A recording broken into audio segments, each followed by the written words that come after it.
Dunia luar seringkali terlalu cepat memberikan label. Kamu kurang disiplin, kata mereka. Atau yang paling menyakitkan, kamu cuma malas. Namun, disinilah plot twist bagi pemilik otak ADHD. Masalahnya bukan pada CEO yang tidak mau bekerja, tapi pada sistem transportasinya. Otak yang haus dopamin akan melakukan apa saja untuk bertahan hidup. Itulah sebabnya, saat kamu harus bekerja, kamu malah terjebak scrolling media sosial selama berjam-jam atau makan camilan manis. Pernah nggak sih kamu mengalami momen di mana badanmu terasa kaku di kasur? Matamu sudah terbuka, cahaya matahari sudah menusuk lewat jendela, dan di dalam kepalamu ada suara yang berteriak lantang. Ayo bangun, kita punya 1000 hal yang harus diselesaikan hari ini. Tapi anehnya, tubuhmu menolak untuk bergerak. Bukan karena kamu lelah, dan jelas bukan karena kamu menikmati bermalas-malasan. Rasanya seperti ada dinding kaca tebal antara niatmu dan otot-ototmu. Selamat datang di dunia kelumpuhan eksekutif. Ini bukan soal rasa malas, ini adalah saat kita perlu membedah apa yang sebenarnya terjadi di balik tempurung kepalamu. Dunia luar seringkali terlalu cepat memberikan label. Kamu kurang disiplin, kata mereka. Atau yang paling menyakitkan, kamu cuma malas. Label-label ini menempel seperti stiker harga yang sulit dilepas, perlahan mengikis rasa percaya dirimu. Padahal, bagi seseorang dengan otak ADHD, apa yang terlihat sebagai kemalasan dari luar sebenarnya adalah pertempuran neurobiologis yang sangat melelahkan di dalam.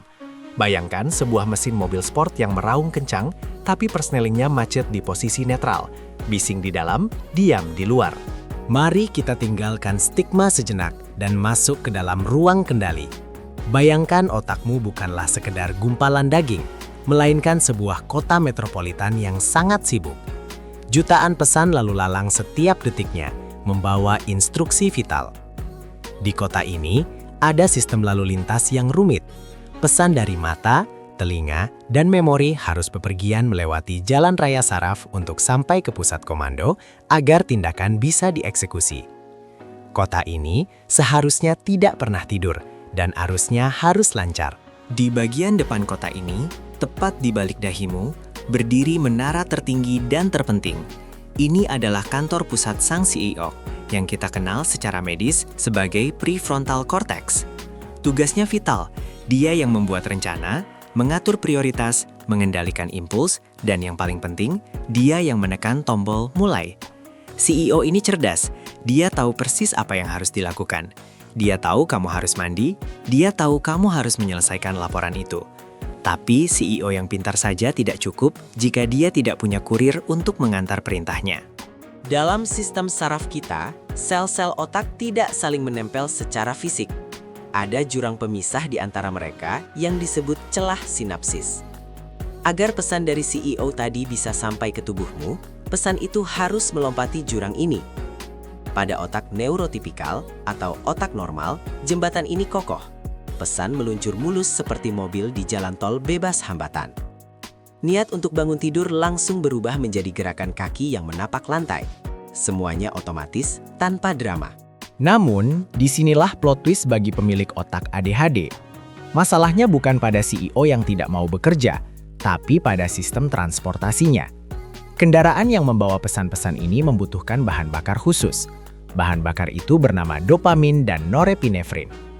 Dalam otak ADHD, pasokan bahan bakar ini seringkali defisit atau diserap kembali terlalu cepat sebelum pesan sempat menyeberang ke seberang jurang sinapsis. Akibat kekurangan bahan bakar kimiawi ini, terjadilah kemacetan total. Pesan dari prefrontal cortex berteriak, kerjakan tugas itu sekarang. Tapi pesan itu terjebak macet di tengah jalan. Jembatannya belum terbentang. Inilah yang saya sebut sebagai fenomena macet, bukan malas. Kamu punya kemauan, kamu punya niat. Bahkan kamu punya kecemasan yang tinggi karena tidak mengerjakannya. Tapi secara biologis, sinyal perintah itu gagal menyeberang ke pusat motorik. Manifestasi dari kemacetan kimiawi ini di dunia nyata sangatlah nyata dan menyakitkan. Kamu duduk di depan laptop selama 3 jam hanya untuk menulis satu kalimat. Kamu ingin mencuci piring yang menumpuk, tapi rasanya seperti ada gaya gravitasi ekstra yang menahanmu di sofa. Ini disebut disfungsi eksekutif. Sistem pemicu ignisi di otakmu mogok karena akinya soak, bukan karena pengemudinya tidak mau menyetir. Dan bagian terburuknya, setelah gagal melakukan tugas, datanglah gelombang kedua, rasa malu. Kamu mulai menghakimi dirimu sendiri dengan standar orang lain. Kenapa orang lain bisa melakukannya dengan mudah, sementara aku berantakan?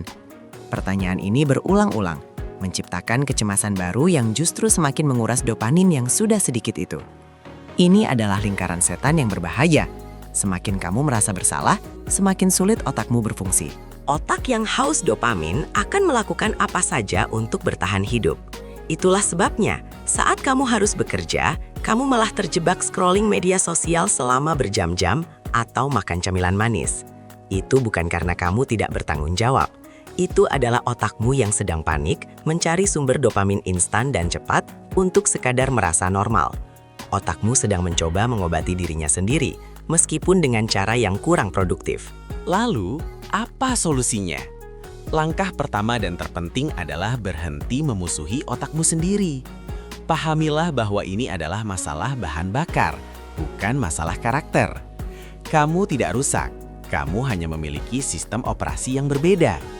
Dengan menyadari bahwa kemacetan ini adalah proses biologis, kamu bisa berhenti membuang energimu untuk rasa bersalah dan mulai menggunakannya untuk mencari strategi. Jika jembatan internal kita rapuh, maka kita perlu membangun jembatan eksternal. Jangan andalkan kemauan semata, karena itu sumber daya yang terbatas bagi kita. Gunakan alat bantu, timer, alarm, visual cues, sticky notes, atau teknik body doubling, di mana kamu bekerja ditemani orang lain. Ubah lingkunganmu agar memicu dopamin secara alami. Buat tugas menjadi permainan. Pecah tugas besar menjadi potongan-potongan kecil yang tidak menakutkan. Kita juga perlu menyusun menu dopamin yang sehat. Olahraga ringan di pagi hari bisa meningkatkan level neurotransmitter. Mendengarkan musik favorit saat bekerja bisa memberikan stimulasi latar belakang yang dibutuhkan otakmu untuk fokus. Tidur yang cukup dan nutrisi protein tinggi adalah bahan baku utama untuk memproduksi bahan bakar otakmu. Perlakukan tubuhmu seperti mesin berharga yang butuh perawatan spesifik, bukan mesin tua yang dipaksa jalan tanpa oli. Tujuan kita bukanlah untuk sembuh menjadi orang lain, tapi untuk belajar mengemudikan kendaraan unik yang kita miliki. Mungkin kita tidak bisa lewat jalan tol lurus seperti orang lain, tapi kita bisa membangun jalan layang, jalan tikus, atau rute alternatif yang unik. Otak ADHD memiliki kreativitas, hyperfokus, dan energi luar biasa ketika bahan bakarnya tepat dan jalurnya jelas. Kuncinya adalah mengenali cara kerja mesinmu sendiri. Jadi, saat besok pagi kamu merasa macet lagi, ingatlah analogi lalu lintas ini. Tarik napas dan katakan pada dirimu, aku tidak malas, jembatanku hanya sedang butuh perbaikan. Beri dirimu sedikit kasih sayang, cari satu hal kecil yang bisa memicu dopaminmu, dan mulailah pelan-pelan. Perjalananmu mungkin berbeda arusnya, tapi kamu tetap bisa sampai ke tujuan. Tetap semangat, dan sampai jumpa di episode berikutnya.